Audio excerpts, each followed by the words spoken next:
కోయిల మీ పాట వింటే ఉర్రి పుసుకుని చచ్చిపోతుంది. కోడి పుంజు పెట్ట మీ వయ్యారాన్ని తిలకిస్తే తేనె పట్టంత గుడ్డు పెడుతుంది.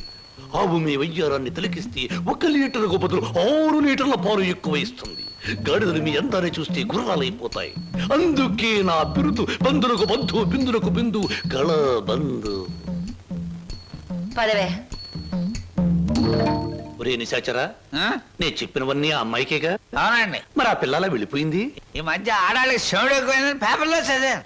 హలో శంభూ శంకర, నేను ఈ హోటల్ కి హోల్సేల్ గా ప్రొపరేటర్ని. నా పేరు బొక్కా లంబోదరం రఫ్ బోలా. ఏమిటి గోల? జాగీల చెప్పెద గిలగిల బిలబిల. ఓ మీ నాట్యం అమోఘం అద్భుతం. ఆ అడుగులో జిడుగు, అందమైన మడుగులో వెన్నెల కథం తొక్కుతూ. ఓ ఏ మా కదలికలు భంగిమలు భుంగిమలు, మీకివే మా జోహాలు. పెట్టలేము మీ ఆటపాటలకు చెడ్డ పేర్లు గిడ్డ పేర్లు. ఇటు తిరగండి. Thanks very much sir. ఏమిటయా అది? మీరు డాన్స్ బాగా చేశారండి. Thank you sir. మీ స్టెప్స్ కూడా అదిరిపోయండి. అదేంటయా స్టేజ్ బానే ఉందిగా? మీరు బాలే జోకులు వేస్తారండి. I'm sorry sir. మరి మిమ్మల్ని ఒకటి అడగాలండి. ఏమిటయా అది? అదే మీ చెప్పు. మీ చెప్పు. అదేనండి, మీ ఆటోగ్రాఫ్ కావాలండి. ఆటోగ్రాఫా? ఏం చేస్తారు ఈ ఆటోగ్రాఫ్ తో? ఇంటికెళ్ళండి, చూసుకుంటానండి. దాని తర్వాత మళ్ళీ చూసుకుంటానండి. బాగా చూసుకో. అలాగే. అడిగావు మా అన్నయ్యని?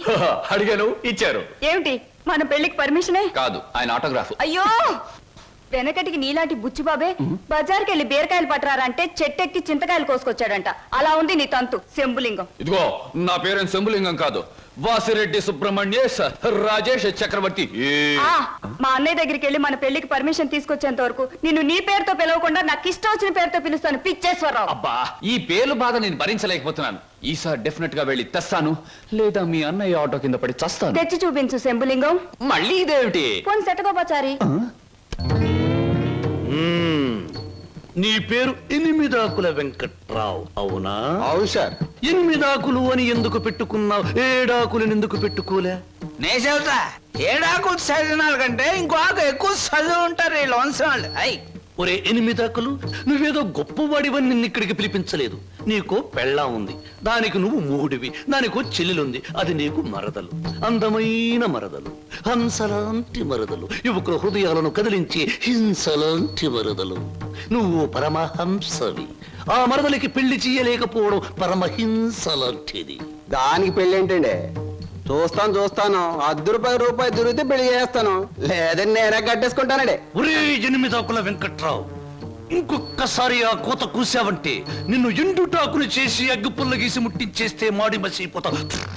సమస్య ఆవేశపడండి. మొన్నసారి ఇలా ఆవేశపడి పిల్లరిస్తే కుక్కను చంపేశారు. ఒరే నిశాచరా, ఒరే, నీ మరదలికి వెంటనే పెళ్లి చేయబో. పెళ్ళా? నేనెలా చేయగలండి? ఇలా ఈ డబ్బు రేపు నీ మరదలి పెళ్లి ఖర్చులకు గాను, నీ మరదలికి నేను నిర్ణయించబోయే ఉత్తమ పురుషులతో పెళ్లికి ఒప్పుకొనుటకు గాను. అందువల్ల మీ ప్రయోజనం ఏంటండి? తాజ్ మహల్ మీద తాటికాయ పడినా పర్వాలేదు గాని ఈడుచ్చిన ఆడపిల్ల మీద ఈగ బారినా ఒప్పుకోను. 10 మంది ఆడదాన్ని 10 రకాలుగా అనుకుంటే 20 రకాలుగా నాకు అవమానంగా ఉంటుంది, 30 రకాలుగా బాధగా ఉంటుంది, 100 రకాలుగా నా మనసు చెడిపోతుంది. అందుకే చెయ్యాలి పెళ్లి. సిద్ధం చెయ్యి, వెంటనే వెళ్ళి. అలాగేనండి. అంటే